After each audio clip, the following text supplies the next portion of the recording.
Welcome back. I did it.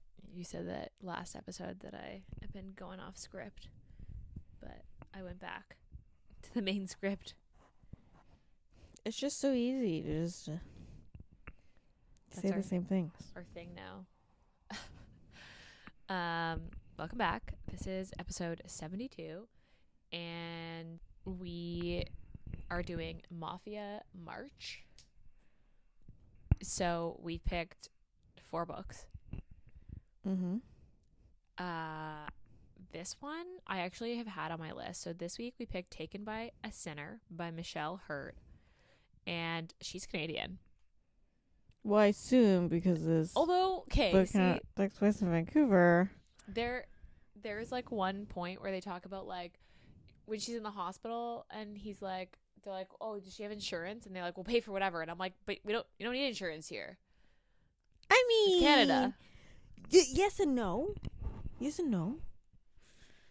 Because they will cover it. Like, I mean, I'm sure if you had like a, but if you need like private prescriptions and stuff in a private room, yeah, you but like, I don't know, the way it was described, I was like, well, but anyway, pretty sure she's Canadian. I tried to look it up and I couldn't find a bio on her anywhere, but I didn't go to her website, so maybe that's it. But I assumed, I guess I could look it up now, but I'm pretty sure she is. I actually had this on my list for so long. This has been on my Kindle for probably a year. Like, I had it downloaded and I just like never got around to reading it. I had it on my list, but it was one of those Instagram recommendations, and I was like, it's gonna stay there until I can figure out if this is good or not. You know? Yeah, because I got it off an Instagram recommendation, and then somebody I follow on Instagram, like a bookstagrammer, booked by Caitlin. Anyway, Caitlin, I know. And I'm trying to go to her actual Instagram, but she posted that she was going to like try to read these books. They were on her like to read. And I was like, oh yeah, like I should do that. Oh my God, Kate, it says that she's South African, but she's living in Canada. Because the descriptions of this place was very accurate to Vancouver. Yeah, I mean, like, she was very in Stanley Park and was probably going to Emily Carr or something for film school or Vancouver Film School. She's going to Vancouver Film School, so she's probably down in Gastown. Anyway, so South African, apparently. So this has been on my list for super long, and then I saw, that Caitlin put this on her like to read this month book list, and I was like, oh, that's a good idea. We should just read this for Mafia March because I know it's a mafia. I also forgot how many mafias are age gap. Yeah. Like, it's a very thing. It's a thing. It's a very common thing. Yes. I forgot about that because I think almost all of the ones we picked are age gap. Yeah.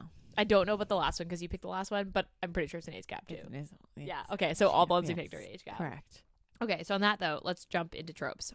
So I have a question mark between arranged marriage because he arranged it. So is it? I mean, it is, but I mean, a forced marriage? Because, like, would you call it a marriage of convenience? It's to keep her safe. No. Because she's considered... But it would have kept her safe if he just, like... Married her off and sent her to Italy. Greece. Or Greece, they're Greek, yes. because he's a Greek. The Greek Mafia, which is the first Greek Mafia I've ever read, yeah. I didn't know Vancouver would be run by a Greek Mafia. I would have assumed it would have been like... For it. I would have assumed it would be like the Chinese syndicate or something like that. That would have been... Why does that not exist? I actually would be down to read a like Chinese or Japanese mafia. I would assume it would be like some Asian country that it's based. That's what I would have like. Yeah, yes. Whether it's like Chinese or like Vietnamese, Indian. Yeah. That's what I would have assumed too. Like someone, like some sort of Asian country. I don't think our gangsters here are white. No offense to anybody. Agreed. I agree. I mean, I'm sure there are white, or if they're a white gangster, they are actually just, what's the motorcycle club? Hells Angels. There you go. That's what they are here. Hey, or if we blend worlds, they could be from Gianna Darling's, whatever their motorcycle club is. Because they're also from Vancouver. Really? Okay. Anyway, so I have arranged marriage, but like, so he's No, I wouldn't call it. I think forced marriage. forced marriage. Yeah. Okay, so forced marriage, and then I have marriage of convenience question mark, because is it a marriage of convenience? Like, the whole point of her getting married in general was to keep her safe, like, but him her marrying him, not quite. I don't know. What are your thoughts? No. No, I would say more forced marriage, Not arranged and not not arranged. and not convenience. Okay, so besides Mafia, I have age gap. I have enemies to lovers. Yeah. And then the only other thing I had was like micro tropes that were like my wife, like the my wife micro trope. Oh, yeah. The like nurse, like the like something like the Nurse back to health. kind of not quite, but like I love them, but they realize it as they're like in the hospital with the person who's like maybe dying / like severely injured. I don't know what I'd call that trope. Hospital incident. Hospital causing you to decide you love the person. Okay, did you have anything else? Their step sibling. I get that would be a Stepbrother. trope. Yeah, that they're step siblings. Okay, yeah. Trigger warnings. Death of a parent. Yeah. Abuse / bullying. Yeah. Because I was like, would you consider this like bullying, more so bullying than abuse? I don't know. I mean, like, I don't know where the line stops between, like, because it's like technically her family member. Yeah.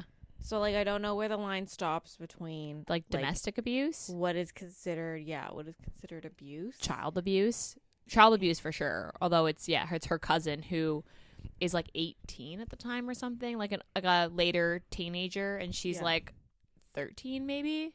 She's like preteens Mm-hmm. age. And then I have graphic deaths.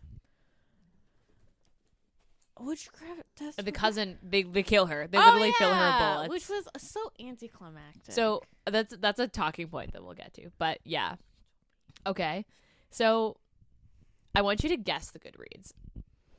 it was, I want to say like a 3.8. Yeah. So this is a 3.92. And this had 32,000 ratings on Goodreads. That's not bad. That seemed higher than I would have expected. Well, when did it come out? I'd have to look it up. This is an older book. This is like recent-ish, but not like like the last 2 years.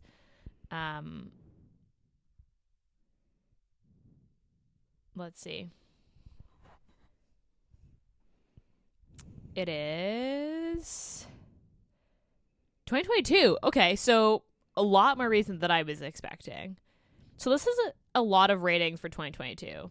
I mean, if it's big on the Bookstagram, it's also so short. People probably see it and was like, Yeah, it did.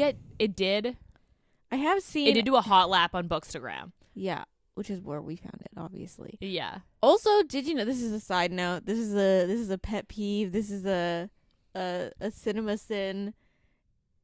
All the covers for this series are the same image or from the same shoot.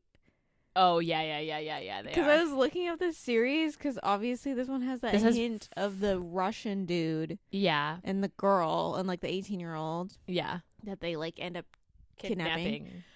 But I was like, when is there a book in this series? And the last book, rude. How dare you put that hint in there and then give us the last fucking book? Which is like, I think this is 5 books. Yeah. Because they're the Brotherhood. Yeah, the Brotherhood. the Alliance or whatever they Why fucking can't called gangsters themselves. be like more original with their names? I'm just saying. Yeah. So Nicholas is 36. Mm-hmm. And she's 21. And she's 21. What's her name again? Teresa. So they call her Tessa. Okay. He calls her Teresa. Although that is a Greek name. Yeah. So I guess that does make sense. Because So they're step siblings because her mom marries his dad, and his dad is the retired mafia boss. Yeah. But like they didn't say how retired, like, but it made it seem like he'd been retired for like at least 5 years plus. Yeah. Like a while. Yeah. Like enough for Nicholas to be like fully the boss and like integrated and like the boss for a while. Yeah. I don't know. Do you want to talk about her mom? Do you want to read the back of the book and then? Okay, yeah, that's true. I was like, because that's a. I have a lot to say. I have a lot of thoughts. I have a lot to say about that specifically. Okay, let's get the back of the book up here. Okay. Drowning in the murky waters of the mafia, I'm determined to find a way out. I have my sights set on becoming a film producer and won't let anything or anyone stand in my way. Then my mother marries a retired godfather, and I get the head of the Greek mafia as a stepbrother. Nicholas Satoulis is set on ruining my well-laid plans. His ruthless reputation has me running for the safety of my apartment, but he's always there, on campus, in my apartment, expecting me to play by his rules. If only I can ignore his godlike features and stop my heart from doing cartwheels at the sight of him. Greek god? Pretty much. But he's rude, demanding, and hell-bent on making my life a misery. Two can play at this game, right? That was accurate. Yeah. For the most part. Enough to give you... That's accurate to what you should expect in this book. Yeah. I guess. So, okay. Where do we want to start? I feel like we should start with the mom second. Okay. Let's start with the beginning of this book and their like push and pull. Okay. I've thoughts. So he basically she's kind of like, she understood that her mom was marrying an ex mafia kingpin, but she was like, this is not going to affect me at all because obviously he's retired. And it also just, it made it seem like she'd really never really like met him. Like she just, yeah. Well, she's like, her mom's like a socialite, so it's not like they run fully into the same circles. But also, like, but then her dad was in the mafia. Her dad was an accountant for the mafia. So he was the one that was laundering all the money. Yeah. But he died when she was like 10, right? Yeah. But like, I found that like at the beginning, so when they first meet, she's like obviously like on the brink of like a panic attack. Yes. Because she's nervous. He shows up with blood on him. Mm-hmm. And then he introduces himself and she's obviously like, what the fuck? Who is this dude? Yeah. And then he's like, don't disrespect me, like, at all. And I'm like... That was, I thought that was a bit much. Because he was like, who do you think you are? And she's like, honestly, I don't know. I don't know. And I don't know who you are. Yeah. And he came in hot. He came in hot. And then he was like, you'll obey me. And I'm like, dude, she doesn't even know your fucking name. Yeah. Like, it was, yeah. It was like, so the beginning was like, yeah, he came in really hot. So he came in so hot and was very, I'm in control. And she was, I don't know who you are. And I was confused by how she didn't understand her role in the family. I understood it, but I also didn't understand. Her mom just didn't prepare her at all. Her mom was just like, and then when she had questions, her mom was just like, just go with it. And it's just like, your daughter is concerned about being married off to some rando dude in the mafia, and you're just you should just go with it. It's going to be a good life for you. Yeah. So their push and pull I liked. The beginning enemies to lovers thing, I was like, I'm kind of here for this, where she's like a bit of a brat, and he's like, I'm going to make you listen. It was so insta-loving. It was. Well, because the hospital scene ends up pretty early on, and I was like, he's like, I love her. And I was like, okay, so we're here already. That was like halfway through the book, because she went to the hospital after her cousin. I don't know. So, also, it reminds me of, have you watched 365 Days? Oh god. It reminded me like her in the getting the wedding dress, like that whole scene reminded me of the movie.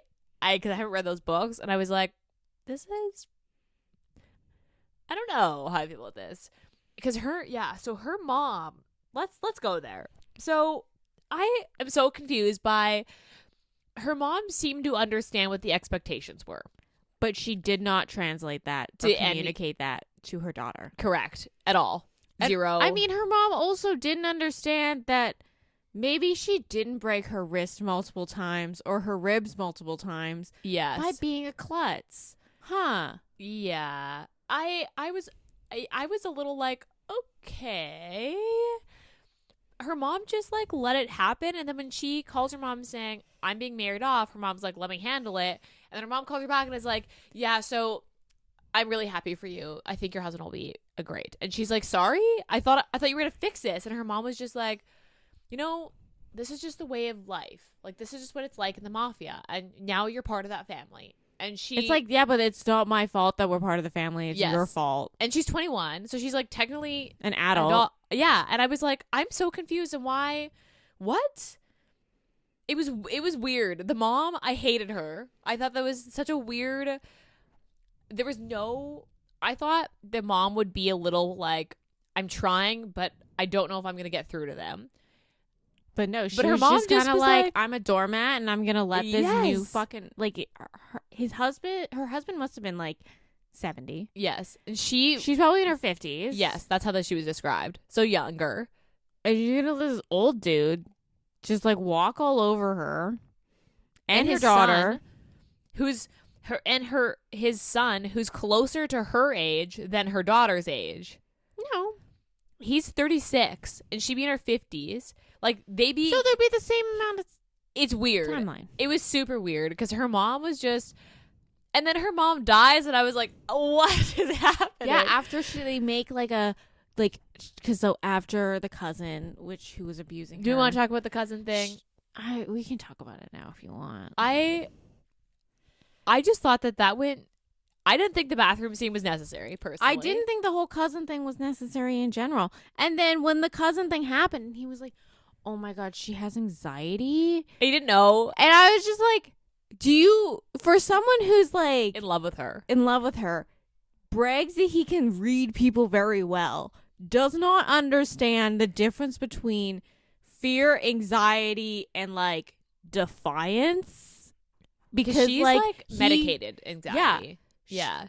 And then like her mom was just like, she's just really sad about her father dying, and it's like, okay, and not only was she sad, it would make sense because it was like, not only was she sad about her father dying, her mom literally like just like withdrew from her life, basically dependent on her aunt and uncle to raise her daughter.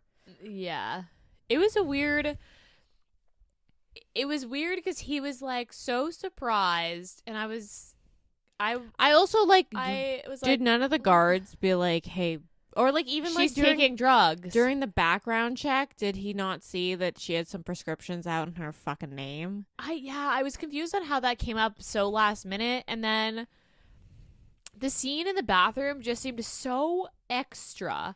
I didn't understand the cousin's motive for the bathroom scene. I understood the cousin's motive for like the abuse is like, okay, sure, but then after with the bathroom, when she's married to him already, and then I just thought that it should have ended at like bullying. Like, it should have been verbal abuse, but maybe the occasional like, I tripped you down the stairs, oops, but it went so far down that road, and I was like, I'm not sure. Smashed her head into the mirror. It was a full out, like, remember that scene from American Ruthless People?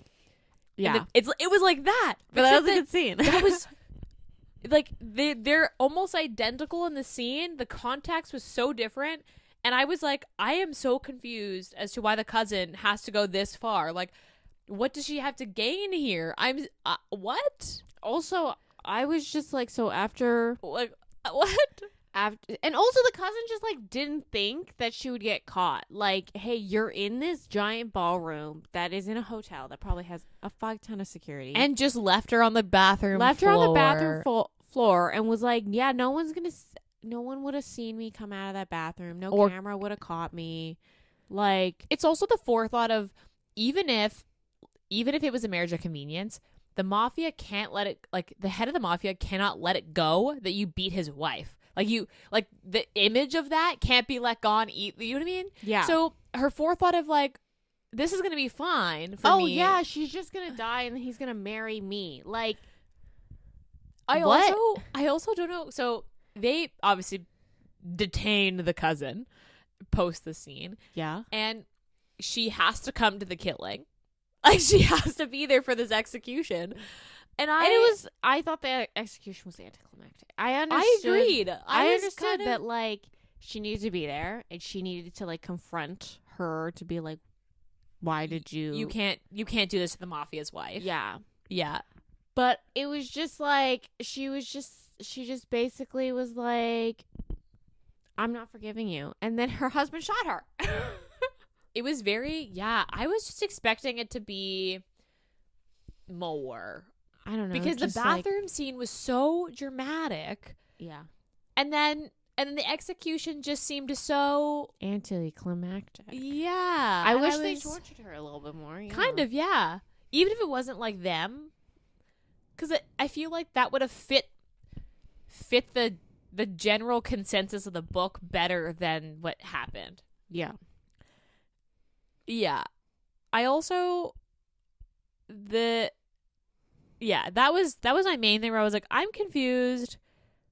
I just didn't How think it it got was here. necessary at all. I understood that like he needed the hospital scene, but then he could have solved that by having that like a drive-by shooting or like something like that. Because at the end of the day, that's how the climax of the book starts. Is like There's a shooting there's at a the shooting restaurant, at a restaurant she's at. and it ends up being a distraction because they're actually like just like invading the compound, the house, and they kill the mom and the dad. Yeah. And I'm not gonna lie, I didn't see that coming. I did not see it coming. I thought it was going to be when the shooting started to happen at the restaurant. I was expecting her bodyguard to die or someone who was like important but not that important enough to give them a little fire to be like, that guy was my friend. But then it turns out that the parents died, and I was like, okay, that was not expecting that. That was a little unexpected. I did not see that coming. But also, then they wouldn't have to write a full redemption arc for the mother. So That's true. and then Because, it goes into like the raid scene. I thought, okay. And that was just like I just read it and I was like, it sounded very bro-y, and I was like, I Yeah. expected this to be less bro-y and more, I'm gonna kill people. yeah. But that's what the Brotherhood is. It's a bro ship. Literally. They're bros. And it also, like, he talks about how he doesn't want to lean on them for stuff, But then but they're all really friendly. I Yeah. was kind of I thought it would be more like just an alliance, but no, they're all friends. like they actually are friends, but they talk about like, oh, like I hate asking that of I don't want to owe anybody. Yeah. And then when they like confront the big bad guy who has been killing all his men, killed his parents, Yeah.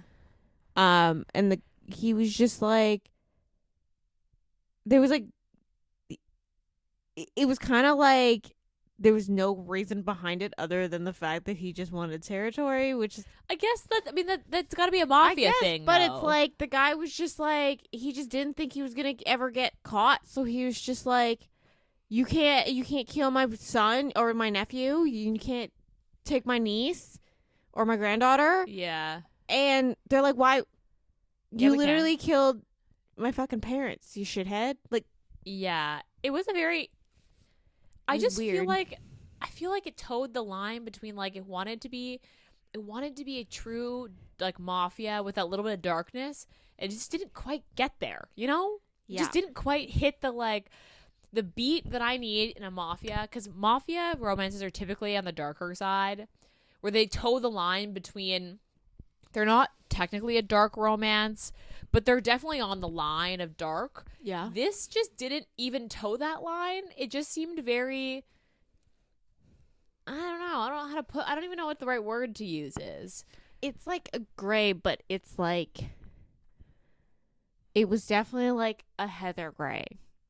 Yeah, like a friendly gray, not like a, Like there's some killing in here, but it ain't, no. Yeah. It wasn't, this could have been, I saw potential in this book and I just couldn't. But it was short. It was like 200 something. It was short, yeah. It was like a good. It like I ingested this all in like one day. So Yeah. Okay. Okay. Let's go. Let's go. Favorite part. Do you want me to go first? Yes. Mine is just the push and pull at the beginning. Like, the true enemies to lovers. I love that, like, her being a brat, him being like, I'm going to fuck it out of you. I was like, yes, I'm here for this. I wish that continued a little longer, but that was good. The beginning, that part where they're kind of, like, push and pulling, that was good. I liked that. If that hadn't been at the beginning, I don't know if I would have kept reading this book. I like the, like, after the hospital, when he brings her home. And he, like, makes the Greek salad. Oh, and the friend is like, I didn't know you could cook. And he's like, I know how to cook. And then he forgot, like, half the ingredients in the Greek salad. Yeah, it's like cucumber and feta. Yeah. And he's like, there's no oregano, there's no feta, there's no olive oil or Yeah. lemon juice. And he's like... And bread. Okay. I'm going to go with my least favorite part first because we can talk about it. The epilogue. Let's talk about the epilogue. She wins the Oscar. Let's talk about the epilogue. You because didn't need that. It was just... It's very fucking weird. It was just weird. So basically, so left field. she continues because she's at film school to be a producer / screenwriter / director. Ends up being a director. And... It's like 8 years? No. I think it's 10 years later or something like that. Like, they have like 4 kids. And in her acceptance speech, she talks about how she in her inner monologue, she thanks him for raising their kids. And I was like, this guy did not raise your kids. Like, let's be honest. Because he'd be in his 50s and she'd be in her 30s. And I was like, he also funded her first project. He funded all her projects. It baffles me. It baffles me that like any movie funded by the mafia would be.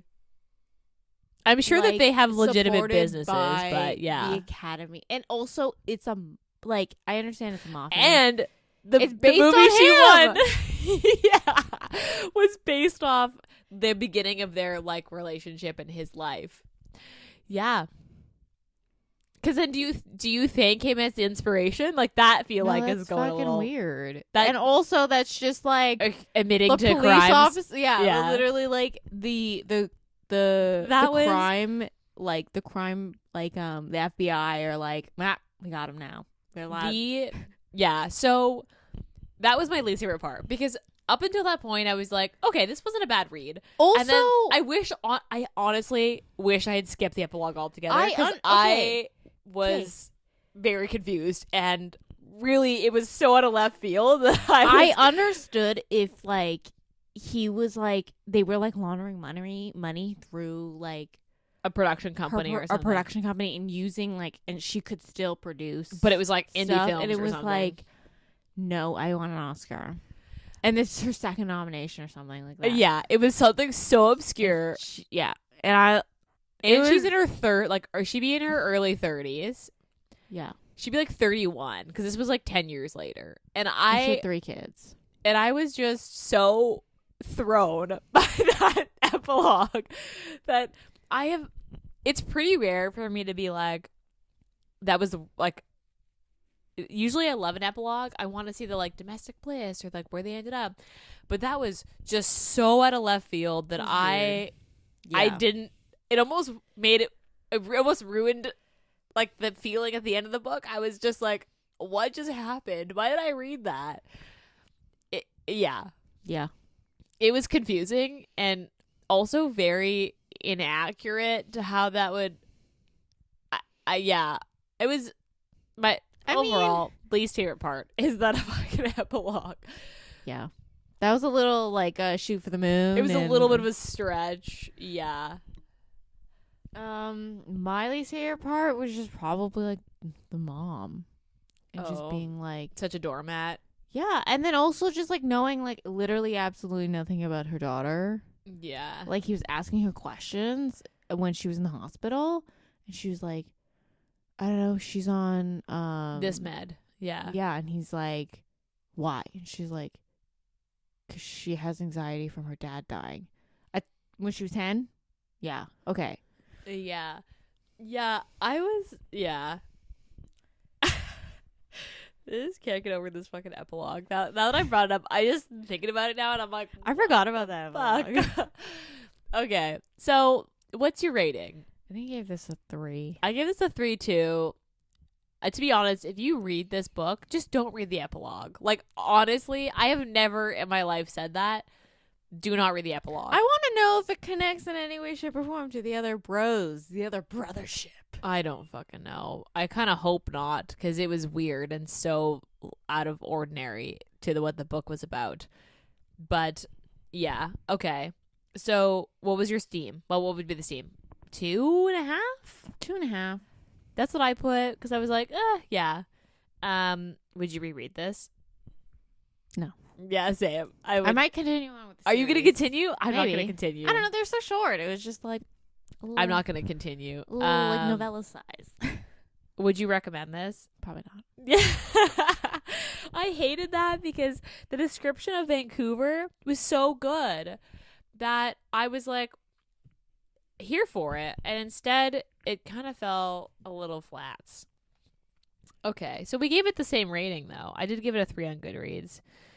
I'm here for a good time, not a long time, is what I would say about this book. Yeah, sure. Okay. So what are you reading right now? I read Sovereign. Oh, yeah. I think Yes. her name's like Cat something. The It's all over book stuff.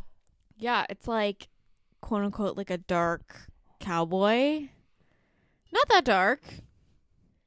He does Like Mafia Dark, where it's like it toes the line. It's kind of like morally gray, but not quite dark.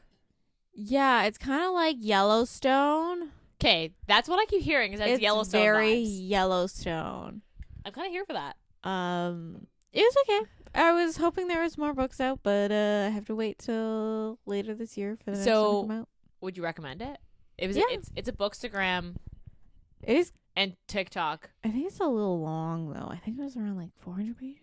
I did notice that because I had it on my list and I was looking for a short read and I skipped it for that reason because I was like, I don't have time to read that long of a book. But yeah, I thought it was pretty good. Would you rate it? I gave it 4. Okay. But I also just give like everything 4. I run off vibes with my ratings. I don't run off. I run off absolutely nothing. It's just vibes. Okay. Interesting. That's on my list. I'll have to give it a try. I, ironically enough, just read Dead and Dusted because I'm prepping myself to read Swift and Saddle because I have the arc of Swift and Saddle because that will come out, I think, the same day this episode comes out. Yeah. So by that point, I'll have like read it and the review will be coming out shortly after this episode comes out. But I read Dead and Dusted in prep for the like arc. And that was good. I don't know what I was expecting, but it's a short book. I plowed through Dead and Dusted. Yeah. It's very fluffy. I liked it.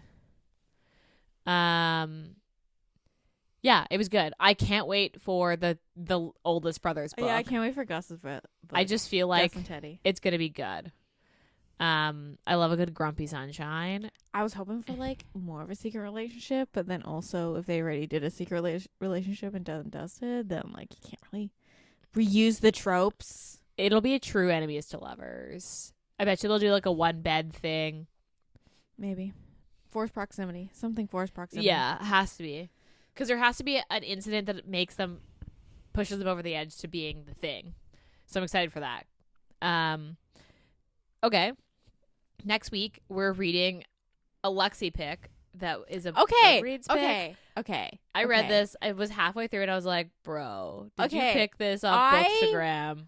Basically, when we're doing Mafia March, I had such high hopes for that book. You continue to ask for things, and then you're like, "Oh, well, it wasn't exactly what I wanted." And I'm like, she wanted an an MM Mafia. Actually, okay, so and I was like, "Well, spoil. This is the one that I found on Goodreads, and you didn't trust my Instagram recommendations, so Goodreads had never done me wrong. Well, until now." I We'll save it for the next episode. But if you have Mafia recommendations, please send them our way. That's what I need in my life, is an Mafia recommendation. And I take no responsibility for the next episode. Anyway, so the book box, spring box, is coming to a close. If you wanted to order a spring box, this is the time to do it. The spring box closes on the March 15th, so you'll have this episode and next episode before we close. If you want to get your hands on a box, we have very limited numbers left, so act now. And don't forget to use the podcast code Sisters Reading Romance, all caps, no spaces, to get 10% off anything on our website.